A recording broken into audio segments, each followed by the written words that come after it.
Muy buenas, hoy os traigo el tercer capítulo de la serie de Fórmula 1 para futboleros. Ya sabéis, una serie de vídeos en la que vamos a explicar la Fórmula 1, al menos los conceptos más importantes, basándonos en otros conceptos del fútbol. Así, pues bueno, como digo siempre, ¿no? Lo podéis aprender yo creo que un poquito más fácil, se lo podéis pasar a vuestros amigos que solo son futboleros y no ven la Fórmula 1 o que no son capaces de entender la Fórmula 1 y bueno, que además pues teniendo todas estas referencias al final siempre es más fácil pues recordar todos estos conceptos. Y hoy, como podéis ver en el título del vídeo, pues vamos a hablar de las alineaciones.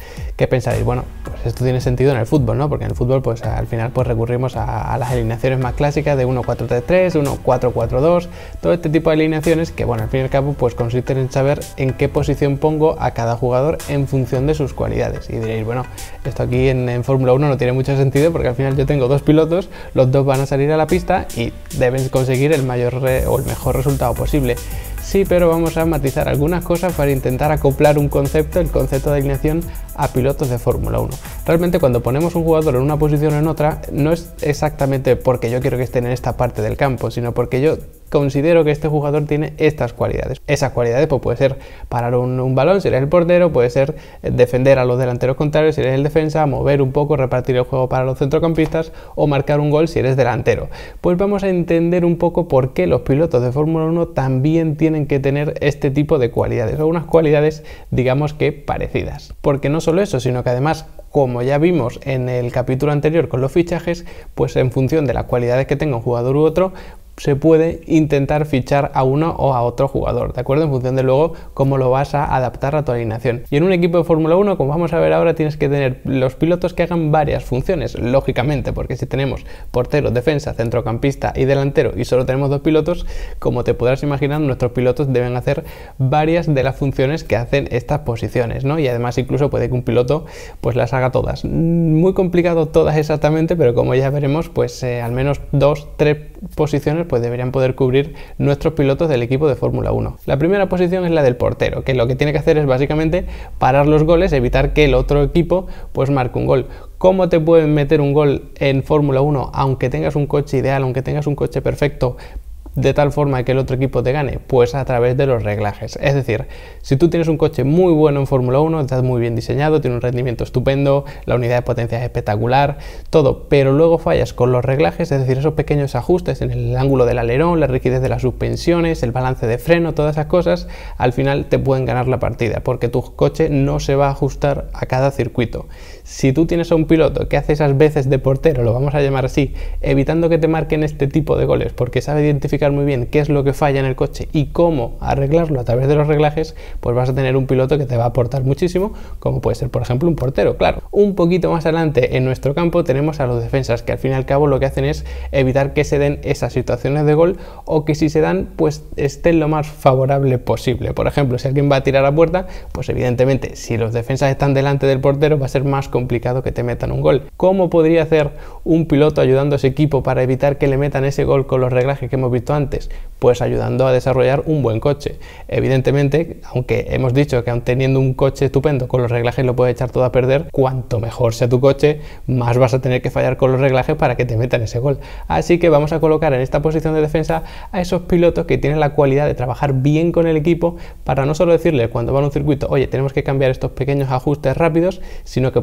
colaboran con el equipo, colaboran con la fábrica y le están diciendo, pues oye, quizás deberíamos mejorar un poquito aquí, ayudan al equipo a descubrir ellos por sí mismos a los fallos que tiene el coche, a los ingenieros, porque trabajan mucho con el simulador.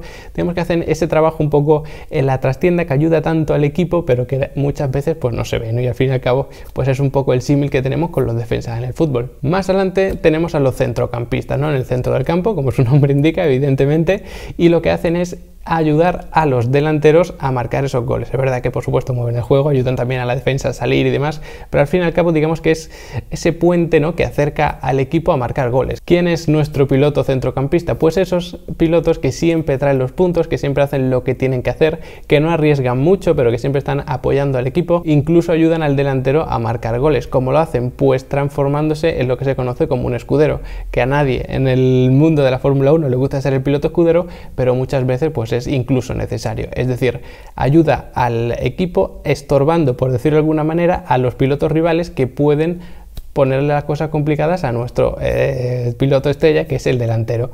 ¿Y quién es ese delantero? Pues el delantero, como siempre, es el que marca los goles, el que lleva un poco, pues siempre es un poco la estrella, ¿no? Porque se lleva ese mérito de marcar los goles, pues va a ser el piloto que siempre arriesga un poco más, el piloto que siempre se lleva la mayor puntuación, el que lucha siempre por las victorias y con suerte por el campeonato del mundo. Entonces todos los equipos, al menos los que opten a un campeonato mundial, tienen que tener ese delantero que marca el gol final y el que al fin y al cabo pues es el que opta al campeonato de pilotos, que es medianamente más importante, al menos más reconocido en la Fórmula 1 que el de constructores, aunque el de constructores pues también te da un beneficio económico que ningún equipo se quiere dejar. Así que, como veis, pues tenemos todas las posiciones cubiertas. Lo que pasa es que en otros pilotos tienen que cubrir varias de esas posiciones.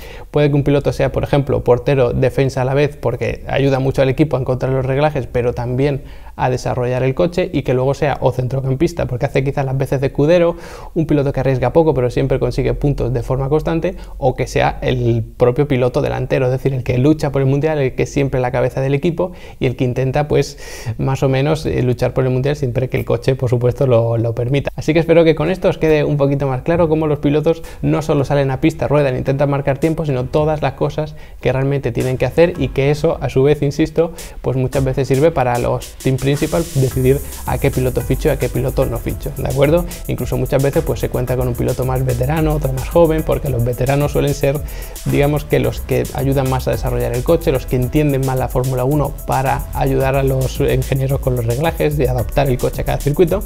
Así que bueno, como veis, es todo un poquito más difícil de lo que parece, un poco más complejo, pero con conceptos así yo creo que poco a poco podéis ir comprendiendo bien la Fórmula 1.